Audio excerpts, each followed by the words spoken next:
যে এটা সম্প্ৰদায়ক সন্তুষ্ট কৰাৰ কাৰণে এটা সম্প্ৰদায়ক যে উচ্ছেদ হৈছে তাৰ কাৰণে ইহঁতক ঘৰ বাৰী বনাই দিয়াৰ কাৰণে এই কথাখিনি কোৱাৰ কাৰণে তেওঁলোকে অসমলৈ আহিলে মই ধিক্কাৰ জনাইছোঁ আৰু ছেকেণ্ডলি মই এটা কথা কৈছোঁ আৰু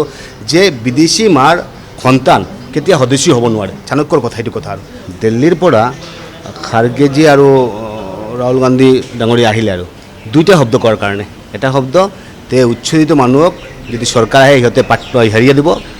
ঘৰ বাৰী বনাই দিব আৰু হেমন্ত বিশ্ব শৰ্মা ডাঙৰীয়াক জেললৈ প্ৰেৰণ কৰিব এই দুইটা শব্দ কৰাৰ কাৰণে তেখেতে আহিছে হেমন্ত বিশ্ব শৰ্মা ডাঙৰীয়া জেললৈ প্ৰেৰণ কৰিব এইটো কাৰণে প্ৰেৰণ কৰিব নেকি যে তেওঁ উচ্ছেদ কৰিছে কৰি কিনে অসমৰ মাটি অসমৰ ভূমি সুৰক্ষিত কৰিছে হেমন্ত বিশ্ব শৰ্মা ডাঙৰীয়াক এইটো কাৰণে জেলত পঠাব নেকি যে বাল্যবিবাহ ৰোধ কৰিছে হেমন্ত বিশ্ব শৰ্মা ডাঙৰীয়া এইটো কাৰণে তেওঁক জেলত পঠাব নেকি যে মাদ্ৰাছা ৰিপিলিং বিল আনিছে কেটেল প্ৰিজাৰ্ভেশ্যন বিল আনিছে ড্ৰাগছ বেপাৰীখিনি ড্ৰাগছৰ বেয়াটো বন্ধ কৰাৰ কাৰণে মাননীয় মুখ্যমন্ত্ৰীৰ যিটো চিন্তা চৰ্চা যিটো একশ্যন এই একশ্যনখিনি লোৱাৰ কাৰণে যে অসমত যে এটা ভাল এটা পৰিস্থিতিত লৈ যোৱাৰ কাৰণে তেওঁৰ যিটো মানসিকতা সেইটো কাৰণে হেমন্ত বিশ্ব শৰ্মা ডাঙৰীয়াক জেললৈ প্ৰেৰণ কৰিব নেকি সেইটো কাৰণে মই ভাবোঁ যে আজিৰ দিনত তেওঁৰ যিটো মানসিকতা হৈছে যে মানৱতাৰ কথাখিনি কৈ থাকে মানৱতাৰ কথাখিনি আপোনালোকে কৈ থাকে যে যিখিনি আমাৰ চৰকাৰী ভূমিত যিখিনি ঘৰ বাৰী বনাই সিহঁতে ঘৰ বাৰী আমাৰ মাটি কালি দখল কৰি ল'ব আৰু মই কালি যদি মোৰ ঘৰটো দখল কৰি দিয়ে তেতিয়াহ'লে মোৰ ঘৰটো দখল কৰিছে এইটো মানৱতা নহ'ব আৰু মানৱতা কি হ'ব যে না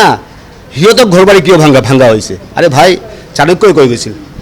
আপুনি কাক সন্মান কৰিব যোনে টেক্স দিয়ে তাক সন্মান কৰিব না যোনে টেক্স ফাঁকি দিয়ে তাক সন্মান কৰিব আপোনালোকে টেক্স ফাঁকি দিয়ে আপোনালোকে অনৈতিক ঘৰ বনালে আপোনালোকে কংগ্ৰেছে ক'ব লাগিছিল যে আপোনালোকে উচ্ছেদ কৰিছে হেমন্ত বিশ্ব শৰ্মা ডাঙৰীয়াই ভাল কাম কৰিছে এখন গভৰ্ণমেণ্টে ভাল কাম কৰিলে আমি এইটোৰ লগত আছোঁ আৰু এইটো প্ৰথমতে ক'ব লাগিছিল আৰু এইটো একো নাই মানৱতাৰ হেড কৰি দিলে সিটো কৰি দিলে মানে নহ'লে 10-15-20 লক্ষ টকা খৰচ কৰি কেনে সিহঁতে আহিলে অসমলৈ আহিলে এটাই কথা কি যে এটা সম্প্ৰদায়ক সন্তুষ্ট কৰাৰ কাৰণে এটা সম্প্ৰদায়ক যে উচ্ছেদ হৈছে তাৰ কাৰণে ইহঁতক ঘৰ বাৰী বনাই দিয়াৰ কাৰণে এই কথাখিনি কোৱাৰ কাৰণে তেওঁলোকে অসমলৈ আহিলে মই ধিক্কাৰ জনাইছোঁ আৰু ছেকেণ্ডলি মই এটা কথা কৈছোঁ আৰু যে বিদেশী মাৰ সন্তান কেতিয়া সদস্য হ'ব নোৱাৰে চাণক্যৰ কথা এইটো কথা আৰু সেইটো কাৰণে যি বিদেশীৰ মাৰ সন্তান হয় তেওঁতো দেশৰ প্ৰতি কোনো তেওঁৰ হেৰিয়ে নাথাকে আৰু তেওঁ আন্তৰিকতা নাথাকে এইটো কাৰণে আমাৰ জমি আমাৰ মাটি আমাৰ ভূমি যদি বেদখল হয় তেতিয়া এই বেদখলকাৰীক সমৰ্থন কৰে কংগ্ৰেছে এইটোৱে লাজৰ কথা আৰু কংগ্ৰেছে কৈ আছে অভিযোগ কৰি আছে যে 55,000 বিঘা মাটিত উচ্ছেদ হৈছে তাৰ ভিতৰত 6,000 বিঘাহে সংখ্যালঘু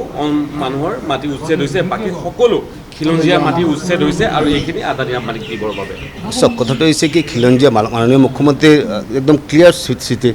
যে যিখিনি খিলঞ্জীয়াৰ যদি ভূমি যদি কিবা উচ্ছেদ হয় যদি তেনেহ'লে মাটিৰ সংস্থাপন দেওয়া হৈছে আৰু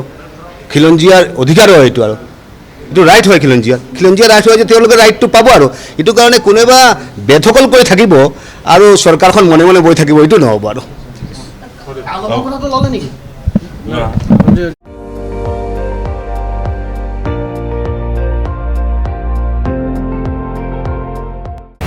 আপুনি চাই আছে ND24 সৰ্বশ্ৰেষ্ঠ নহয় সৰ্বোত্তমৰ দৌৰ